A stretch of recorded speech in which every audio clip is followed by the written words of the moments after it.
पाठ 6 अनोखा मुकदमा। पात्र महाराज, मंत्री, हवा और पानी बने 2 बच्चे और कुछ लोग। दृश्य महाराज का दरबार। महाराज सिंहासन पर बैठे हैं। दोनों तरफ मंत्री व दरबारी गण बैठे हैं। सामने अन्य लोग बैठे हैं। महाराज, मंत्री जी, अगर दोनों पक्ष के लोग आ गए हैं तो आज की कार्यवाही शुरू की जाए। मंत्री जी महाराज, आज सभी शिकायतें हवा और पानी के विरुद्ध आई हैं। उन्हें दरबार के बाहर बिठाया गया है। महाराज, पहले पानी को बुलाया जाए। 2 सैनिक एक भीगे वस्त्र पहने लड़के को पकड़ कर लाते हैं। अंदर लगे टेप रिकॉर्डर से पानी बहने की आवाज आती है। पानी। महाराज की जय हो। मैं निर्झर से गिरता हूँ, नदियों में मैं दौड़ता हूँ। माता बदली गोद खिलाती, पिता समंदर मेरे दानी। सबको जीवन देने वाला मैं हूँ पानी। महाराज, तुम्हारे खिलाफ बहुत शिकायतें हैं। यदि वे सच हुई तो तुम्हें सजा दी जाएगी। पानी। महाराज, मैं तो स्वयं इन लोगों के अत्याचारों से पीड़ित हूँ।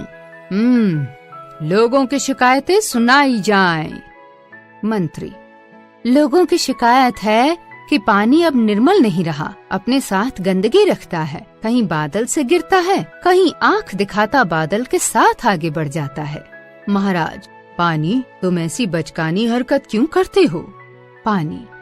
महाराज, मैं तो पहाड़ों से निर्मल होकर आता हूँ। ये लोग अपना व अपने पशुओं का मल, कूड़ा कचरा मुझ में डाल देते हैं। मेरा तो स्वयं बदबू से दम घुट रहा है। बरसने में भी तो मेरी मर्जी नहीं चलती। जहाँ पेड़ पौधे पहाड़ काट दिए जाते हैं तो मैं वहाँ किसका सहारा लेकर बादल से नीचे उतरूं? मंत्री, अधिक वर्षा और बाढ़ से जान माल की हानि का आरोप भी है। पानी। महाराज, वैश्विक उष्णता ने मेरी हालत खराब कर रखी है। अचानक बादल फट जाता है, मैं क्या करूं? अब नदियों पर बांध बना बनाकर इन्होंने मुझे रोक दिया। पेड़ों के कटने से मैं लुढ़क जाता हूँ। मुझे स्वयं नहीं पता कहाँ गिरूंगा। अब मैं पहाड़ से सीधा गांव पर आ गिरूं तो चोट तो मुझे भी लगी। मैं क्या करूं? महाराज, सभी दलीलें सुनने के बाद पता चलता है कि पानी बेकसूर है। गलती इन लोगों की है, सजा भी इन्हीं को मिलेगी। अब हवा को हाजिर किया जाए। एक लड़की ढीले ढाले कपड़े पहने खड़ी है। पीछे रखे पंखे से कपड़े उड़ रहे हैं। महाराज, शिकायतें बताई जाएं। मंत्री। महाराज, पहली शिकायत है कि हवा में अब पहले वाली सौंधी खुशबू नहीं रही। हवा के कारण बहुत लोगों की आंखों में जलन हो गई है। हवा। महाराज, ये आरोप सरासर झूठ है। सौंधी खुशबू के लिए तो मैं भी तरस गई हूँ। मैं जहाँ भी जाती हूँ, जलता प्लास्टिक, गंदगी, सड़ते कूड़े की बदबू मुझ पर सवार हो जाती है। वही कैसे लोगों की आंखों में जलन करती है। मैं तो थी गोरी चिट्टी, इन्होंने बना दिया काली कलूटी। आदमी। और जो आंधी बनकर मेरा छप्पर उड़ा ले गई, उसके बारे में क्या कहोगी? हवा। महाराज, मुझे तो लोगों ने बंदी बना लिया है।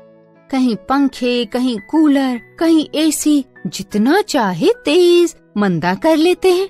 पेड़ कटने से, उष्णता बढ़ने से जहाँ मुझे खाली जगह मिलती है, मैं दौड़कर उसे भर लेती हूँ। अब उसी प्रयास में कमजोर और हल्की चीजें मेरे साथ चलना चाहती हैं। पॉलीथीन, कूड़ा, मिट्टी, बदबू सब साथ हो लेते हैं तो तूफान जैसा बन जाता है। इसमें भला मैं क्या कर सकती हूँ? मैं तो स्वयं आपसे गुहार लगाना चाहती हूँ कि इन लोगों के कारण मैं तिल तिल मर रही हूँ, कम हो रही हूँ। मेरा न्याय करो महाराज। महाराज, धिक्कार है। उल्टा चोर कोतवाल को डांटे। स्वयं गंदगी फैलाते हो और दूसरों को दोषी ठहराते हो। आप लोगों को अपनी आदतें सुधारनी होंगी। हवा और पानी के साथ मित्रता पूर्वक व्यवहार करना पड़ेगा, तभी सब सुखी रह पाएंगे। हमारी विलासिता ही हम पर भारी पड़ रही है। हमने वातावरण और जलवायु को बिगाड़ दिया है। सभी लोग, हमने अपनी गलती मानी, हम करते हैं नादानी। प्रदूषण ने याद दिला दी हम सबको अपनी नानी। नदियों में ना डालें कचरा, भूमि पर हो ना कूड़ा बिखरा।